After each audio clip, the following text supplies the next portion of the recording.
Okay, so we just got done with the interview. TaxWise loaded all the forms that we need.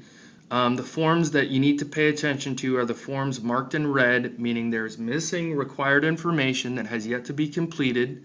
The forms that are marked in green mean that they're good to go. All the required fields have been filled out. You always want to start at the top, work your way at the bottom, so you always start with the main information sheet. So that's what we'll start with. And what we're going to do is we're going to look for the required fields that are marked in red on the form. So required fields are marked in red, they're underlined in red, and then as soon as you fill them out, they turn unread. They're not underlined anymore after you fill them out. So we'll work our way down. You can see his name, Rick Stevens, social, address, phone numbers, occupation. There was what we marked on our default, are you excluding Puerto Rico? Typically, that's a red required field. It's not red because it's already marked as no. We did that on our default. So we'll keep going.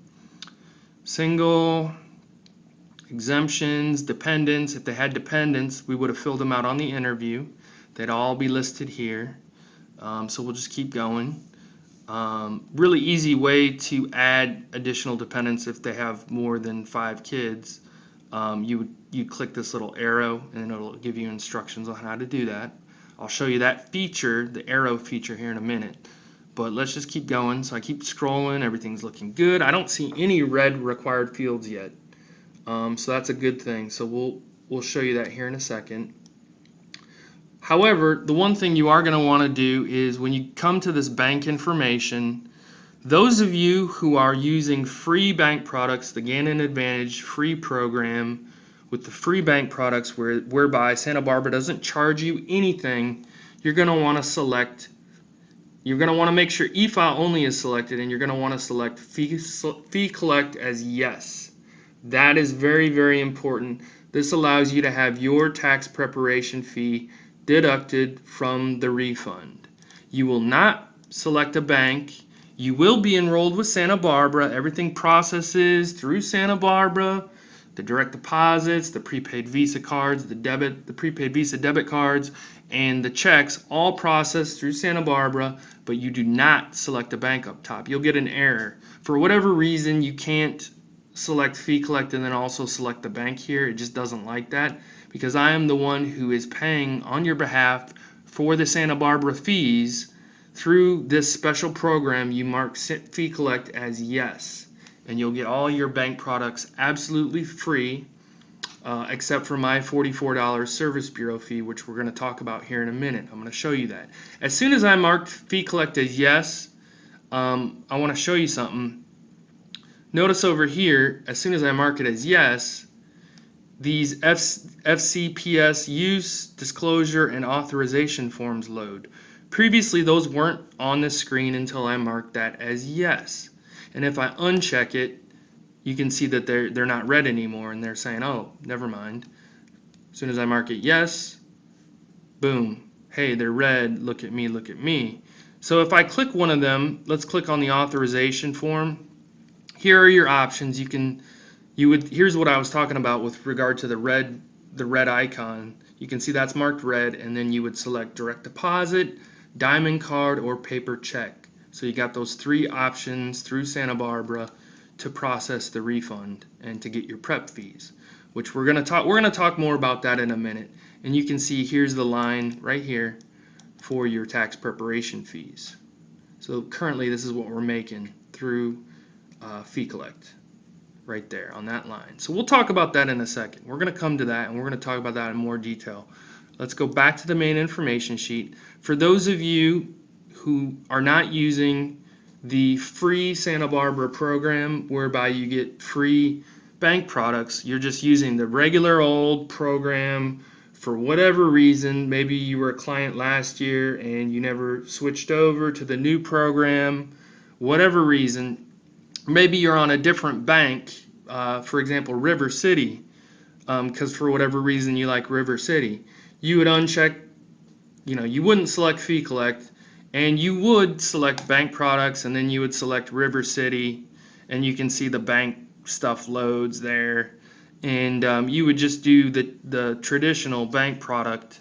You would also if you're on a traditional River City bank product or any other bank, traditional bank product program, you'd also have to go to the price sheet, and you would also have to make sure the service bureau fee is listed down here, the $44 service bureau fee, and then you'd also make sure the transmission fee is correct for the federal transmission fee. I believe that is more than likely $10. Now, for everybody who's on the free bank product program, you don't have those weird fees like the transmission fee, and then my service bureau fee is not deducted down here, so you don't need to worry about that. So I'm going to kind of gear this more towards folks who are on the Gannon Advantage free program. So I'm going to go back to the main information sheet, and we're gonna do it the right way, because I think most of you are probably getting the free bank products. So you would make sure that's on e-file. Make sure you do not select a bank. Again, you'll get an error if you do that, and you do definitely want to select fee collect, and that allows you to get those free bank products through Santa Barbara.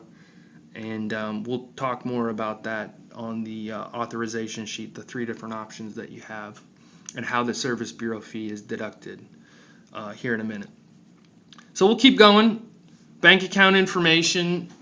Also, Protection Plus. If you use Protection Plus, the audit protection, you would select yes. I believe the current fee is $39. And a form would load. Some Protection Plus forms will load.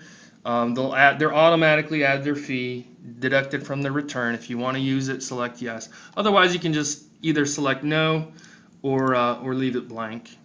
So you can leave all that blank there.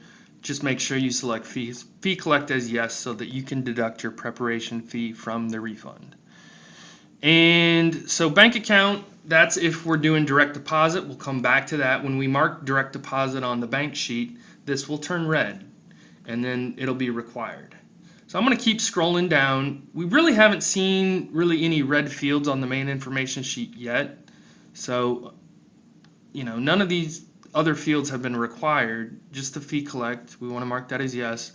The PIN, that would have been marked red, but we filled it out already on our defaults. Let's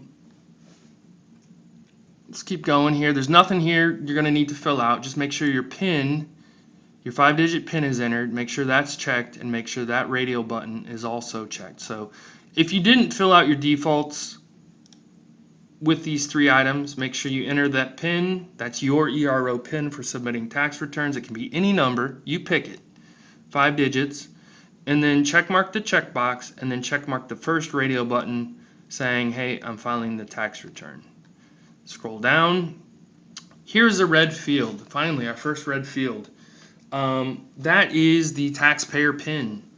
That is their 5-digit PIN for looking up their tax return. So you're going to want to go ahead and mark that. So I'll mark that. I'll enter their 5-digit PIN. Let's see here. Looking at their last 5 of their social. Enter the last 5 of their social. Date it, today's date. Okay. And I authorize, that should already be selected from our defaults. If it's not, go ahead and check mark it. This is going to come from the 8879.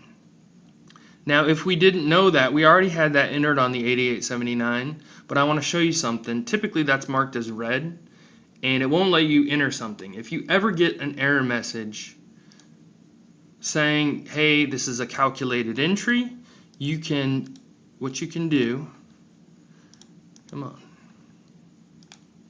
is you click this little arrow. Click the arrow, and then you'll see a link icon.